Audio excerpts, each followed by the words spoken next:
This is the Perrysburg Podcast, episode 42. I'm your host and Perrysburg resident, Kim Newlove. Today, we are talking about motorcycles. If you are new to this podcast, welcome. The Perrysburg Podcast is an informational podcast for prospective, new, and current Perrysburg, Ohio residents. We talk about what's in Perrysburg and why people like to live here. You can find the show notes for this episode on perrysburgpodcast.com. Let's get started. This episode has 4 parts. Part 1 is my experience owning motorcycles. Part 2 is about learning how to ride in Perrysburg. Part 3 is where to buy a motorcycle in the Perrysburg area. And Part 4 is about fun places to ride in and around Perrysburg. Plus, I'll mention just a few resources. First up, what is my experience with motorcycles? I did not grow up with motorcycles. The closest thing to it was my grandpa, who was a farmer, had a 3-wheeler. I did not get to drive the 3-wheeler very often. My brother was typically the driver and I was the passenger in the back. But as I grew up, I rode a bicycle. And I loved riding my bike. I grew up in Pemberville. There was lots of wide open space, lots of country roads to ride a bike on. But as I got older, I got interested in motorcycles. Right after I finished pharmacy school in 2001, I started thinking about buying one. I bought my first bike a year later, a year after I graduated from pharmacy school. The year was 2002. In May 2002, I was 23 years old and I had my first motorcycle. What kind of motorcycle does a 23-year-old pharmacist buy? I bought a Honda Shadow VLX 600cc bike. That was bike number 1 of 5. I am on my 5th bike here in the year 2024. All right, let's go back to the year 2002.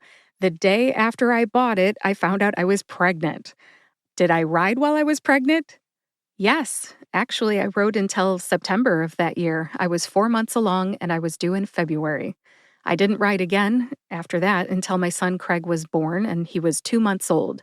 I rode until the next summer, which was 2004, and I needed the money from my bike to go on a trip to Germany with my husband and our then 1-year-old son Craig, so I sold the bike and paid for a trip to Germany.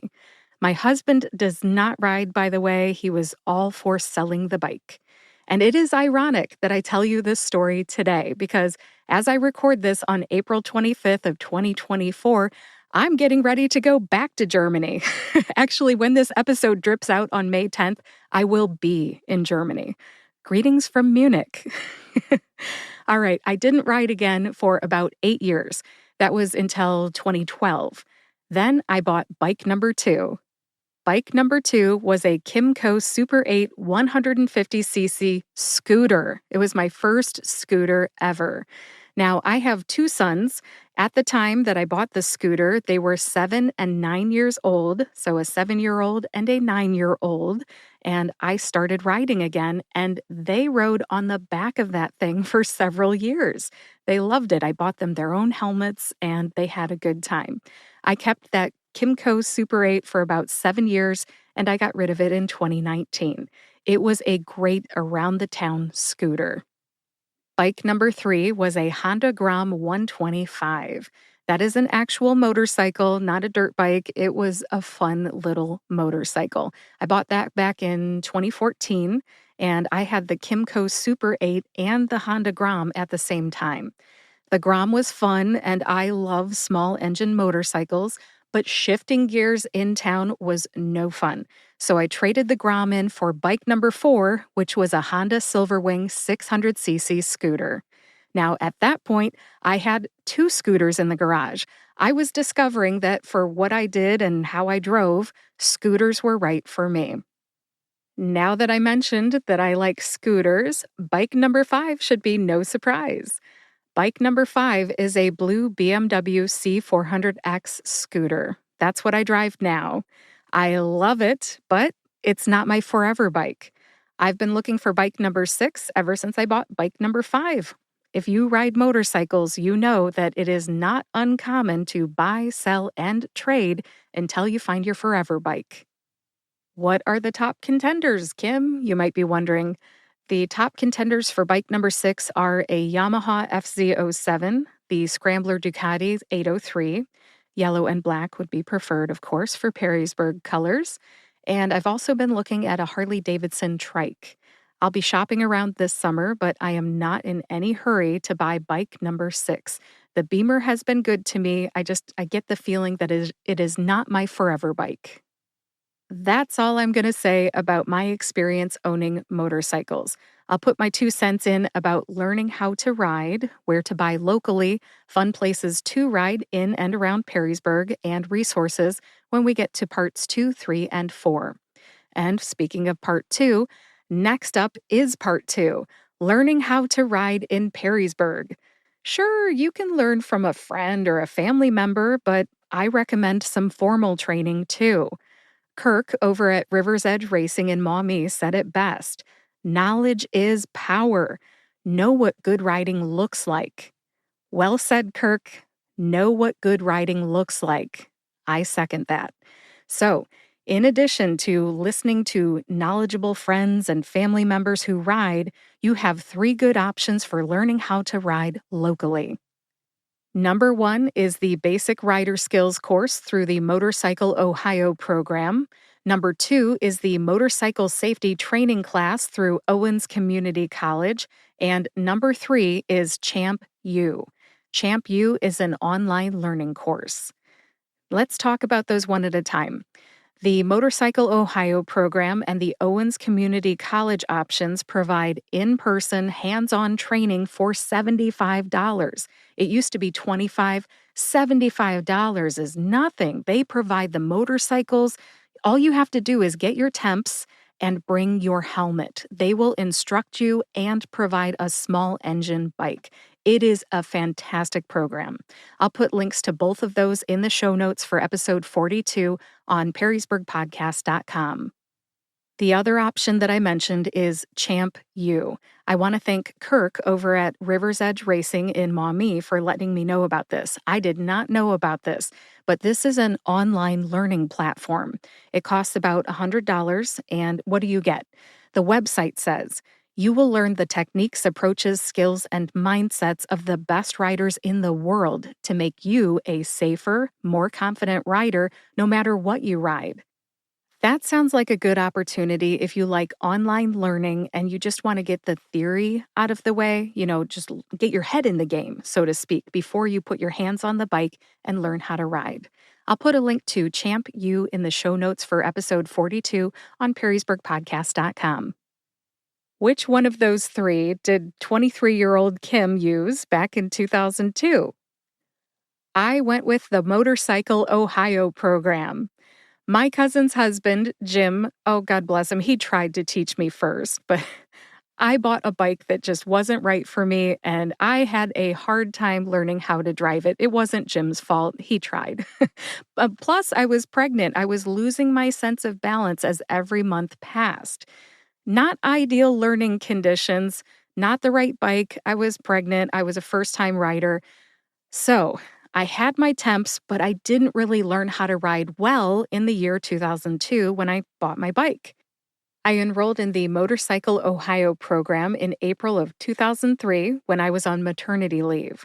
At the time, I was living in Toledo, and my class met at the Lucas County Educational Service Center that was on Seaman Road in Oregon, Ohio. I don't know if it's still there, but the Motorcycle Ohio program meets at various locations across Northwest Ohio. If you are listening to this and you are not from Northwest Ohio, check the website for locations. At this time, I'm just going to share my experience with the Motorcycle Ohio program. There was a written part, and then there was a practice part where you're actually on a bike. The written part was not a problem. The practice part was a piece of cake.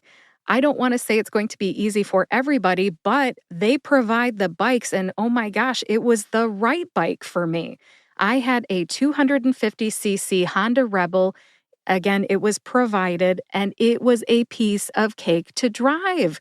I earned my motorcycle endorsement by the end of a 2-week course. I tried for many, many moons to drive my 600cc Honda Shadow VLX, but this little Honda Rebel was all I needed. The course included the driving exam, and once I took the road test and passed it right there as part of the course, I was given a piece of paper, and all I had to do was take it to the license bureau, and they added that M for motorcycle as my endorsement on my driver's license. That course was worth the wait.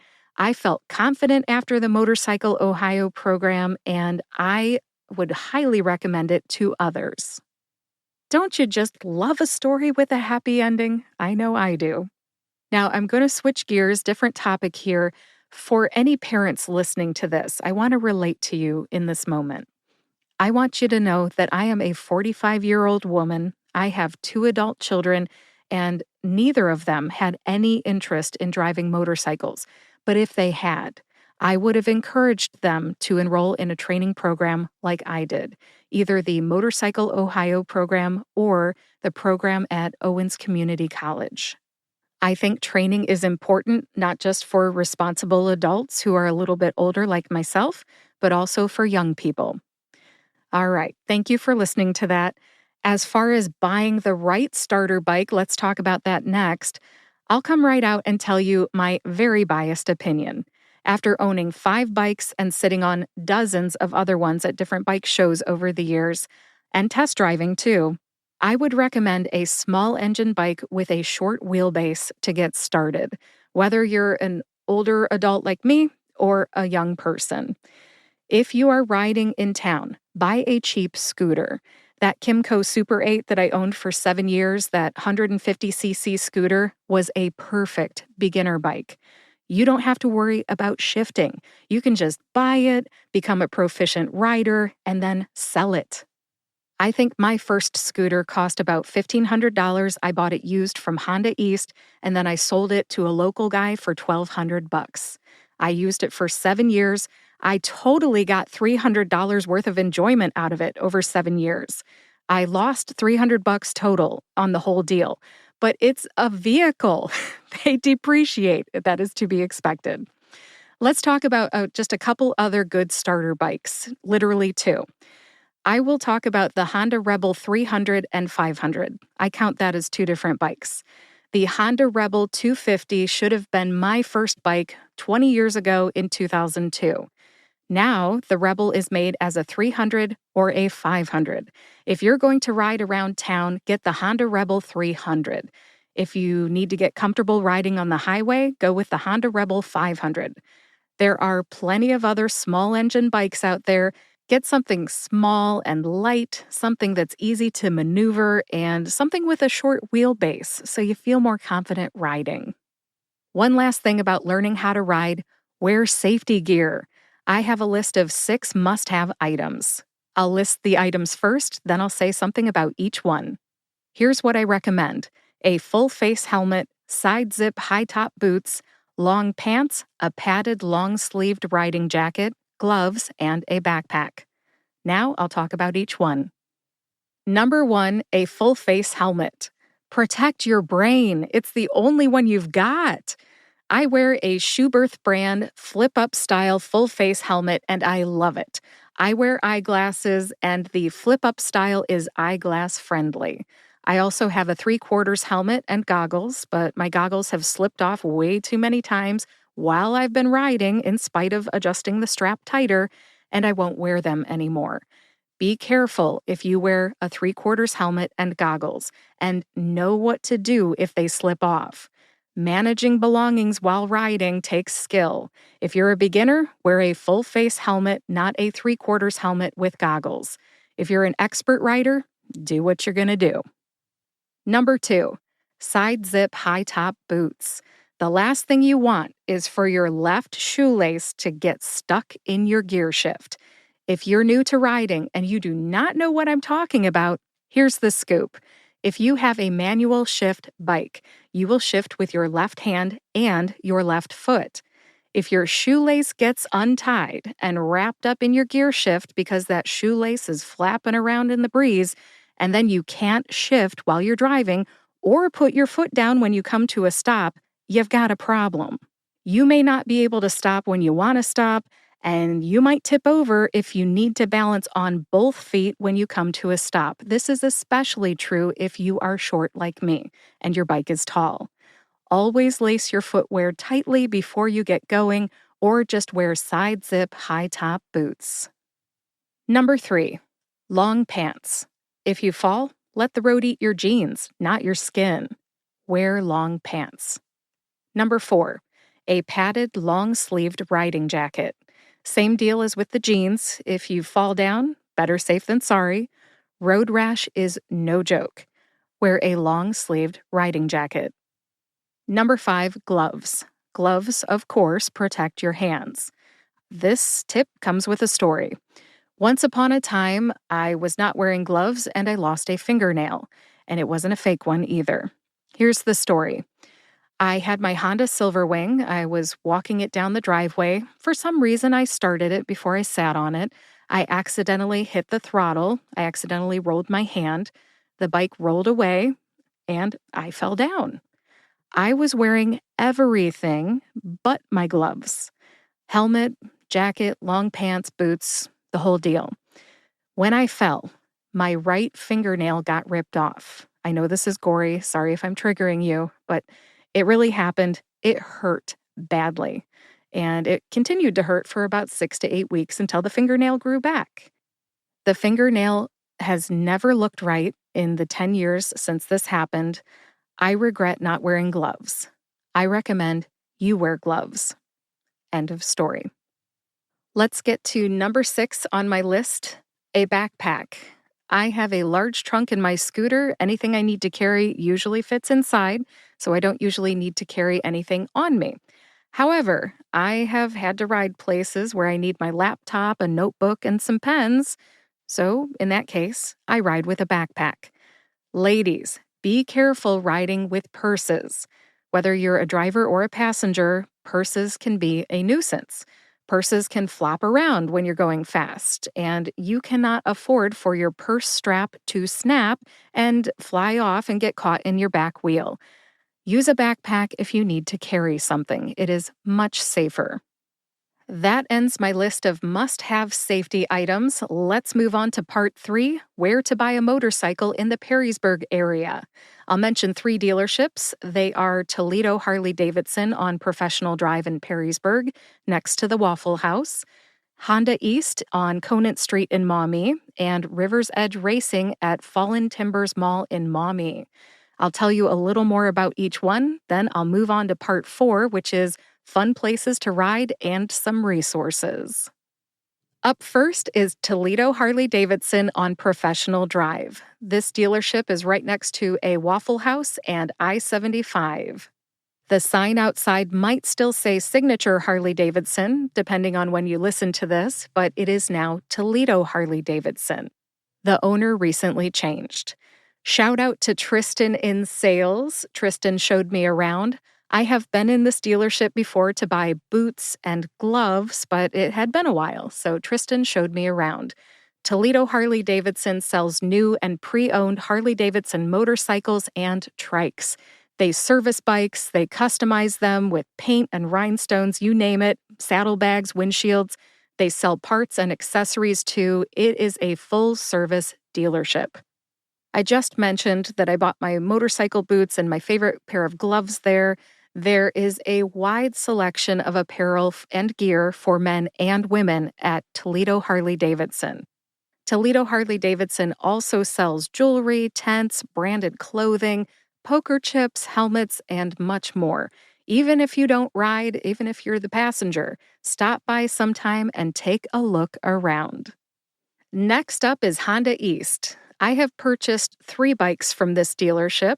They sell a very wide variety of new and pre-owned bikes, but they also sell ATVs, snowmobiles, jet skis, side-by-sides, and more. Some of the brands that they carry include Honda, Yamaha, Suzuki, Kawasaki, Polaris, Can-Am, Spyder, Ski-Doo, Sea-Doo, Kimco, Indian, and more. It is a very long list, and I didn't even name everything. They carry a lot. Not only does Honda East sell machines, but they also service them and they sell parts and accessories. Sean in the parts department told me about some of the unusual items that you'll find at Honda East. Some of these things typically wouldn't come to mind. First of all, they sell beef jerky. What's different about this, I have no idea, but they sell it in the parts department.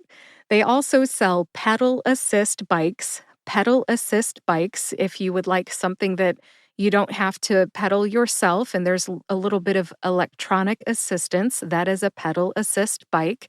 They also sell heavy duty chapstick by Climb. That is for the snowmobilers. So if you are a snowmobiler and you get chapped lips, there you go. They also can sell you a Segway. If you've ever wondered who sells Segways around here, Honda East is your hookup. And they also sell a kid's e-bike too. It's called the Electrode, Elektrode, Electrode, and it's for kids ages 5 to 7. If you're looking for some adventurous summer fun, stop by Honda East. When I stopped by in April, they only had a handful left. If you want one, check out the Electrode for your kiddo today. Honda East can also sell you a pocket chainsaw.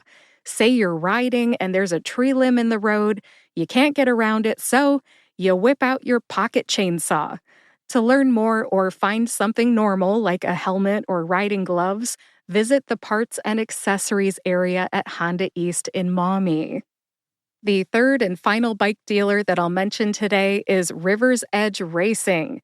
They are located at the Fallen Timbers Mall in Maumee, Ohio. They just had their grand opening this spring of 2024, and it is a beautiful dealership. I love motorcycles, and River's Edge Racing is a pleasure to step into. The window shopping isn't bad either. You can just stand on the sidewalk and look inside. River's Edge Racing has a fantastic selection of new bikes in a well-lit, spacious showroom.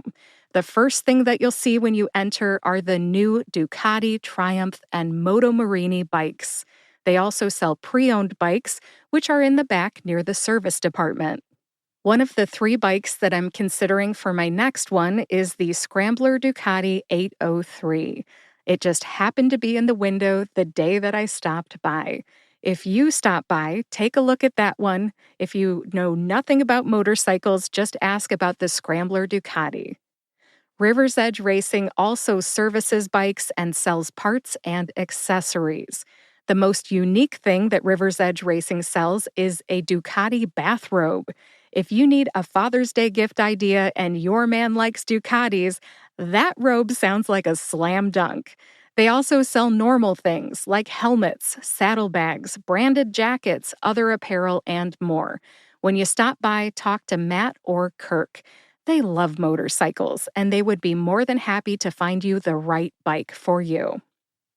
As we wrap up where to buy a motorcycle in the Perrysburg area, I also want to say that you can buy a motorcycle off of Craigslist, Facebook Marketplace, Cycle Trader Magazine, or any number of websites. But if you want to go to a dealership and talk to a knowledgeable salesperson, definitely check out Toledo Harley Davidson, Honda East, or River's Edge Racing in Maumee. That does it for where to buy motorcycles in the Perrysburg area. Let's move on to the fourth and final part of this episode, fun places to ride in and around Perrysburg, and some resources you might enjoy if you're already into motorcycles. Let me tell you something you probably already know. River Road in Perrysburg is very popular among motorcycle riders. Whether we're talking about the west side near Waterville or the east side near Rossford, motorcycle riders love River Road. My favorite route is a loop from Fort Meigs Battlefield on River Road, west to Waterville, then across the Perrysburg Waterville Bridge. I hang a right on River Road there in Waterville and head east towards downtown Maumee. When I get to St. Joe's Church there in Maumee, I hang a right, drive over the Perrysburg Maumee Bridge, and then I head home. It's probably a 15-mile loop round trip, and my favorite part is driving along Sidecut Metro Park there along the Maumee River. I can see the fishermen, I can smell the river, which is not always a good thing. I can hear the birds, and I can experience all the things that I take for granted when I'm riding in a car. I love riding. It's both transportation and a hobby. How about other routes?